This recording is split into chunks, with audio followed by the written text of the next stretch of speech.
국정감사 사흘째인 오늘 국회에서는 행정안전위원회 등 4개의 상임위가 가동되는데 곳곳에서 공방이 벌어지고 있습니다. 오늘 정부가 발표한 수요 억제 중심의 이 부동산 대책을 두고도 여야의 평가가 극명하게 갈렸습니다. 국회 취재기자 연결합니다. 윤홍성 기자. 네, 국회입니다.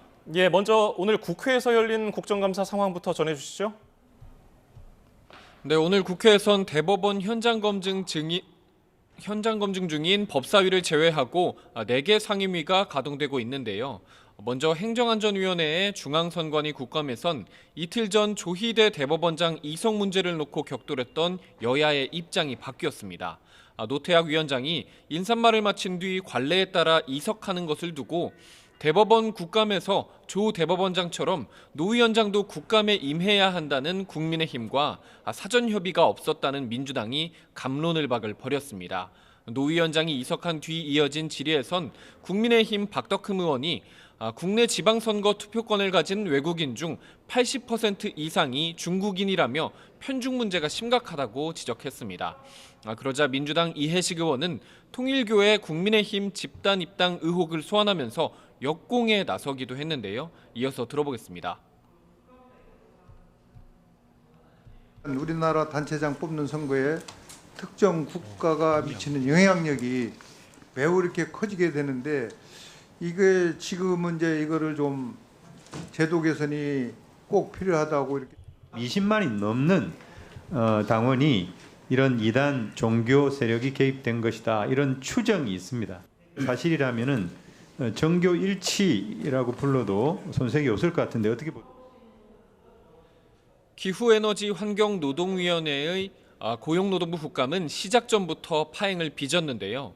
국민의힘이 민주노총 일부 간부가 간첩죄로 유죄를 받은 사건을 거론하면서 민주노총 관계자 증인 채택을 요구하자 민주당이 개인의 일탈에 특정 단체를 왜곡해선 안 된다고 맞서면서 정회가 선포됐습니다. 이후 재개된 국감에선 필리버스터 끝에 통과된 노란봉투법에 보안 입법 등 후속 과제 등을 두고 치열한 설전이 벌어지고 있고요. 농해수위 해양수산부 국감에선 해수부 이전 문제가 불거졌고 보건복지위 보건복지부 국감에선 다이어트 약의 오남용 문제 등이 언급됐습니다. 네, 어제 국감장 곳곳에서 여야의 격돌이 있었는데 특히 과방위 그리고 법사위에서의 공방전 후폭풍이 좀 거세다고요? 네, 어제 과방위에서 민주당 김우영 의원은 국민의힘 박정훈 의원이 김현지 대통령실 부속실장과 김일성 추종 세력이 연결됐다는 가짜 뉴스를 말한다며 느닷없이 지난달 받은 욕설 메시지를 공개했습니다. 박정훈 의원은 김우영 의원이 먼저 멱살을 잡았고 자신의 욕설 문자에 당시 김 의원도 욕설로 답했는데 그건 지우고 공개했다고 주장했습니다.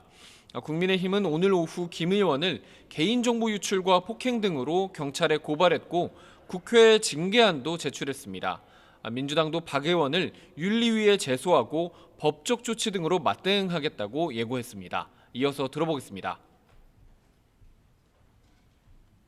김 의원이 박정훈 의원의 휴대폰 번호를 공개한 내용 역시도 굉장히 심각한 범죄 행위다라는 판단하에 망언으로 터무니없는 정쟁 현장으로 몰고 가려는 국힘 박정훈 의원에 대해서 법적 조치, 윤리 징계 등 단호히 대응하겠습니다.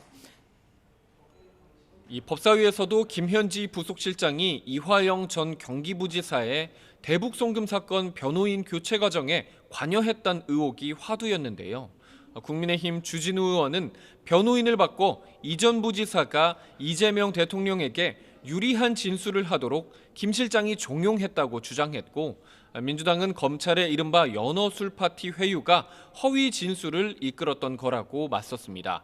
주 의원은 오늘도 김용 전 민주연구원장의 대장동 사건과 관련해서도 김 실장이 보고를 받았다며 국감 증인 채택을 요구했고 민주당은 주 의원의 허위사실 유포에 책임을 묻겠다고 경고했습니다.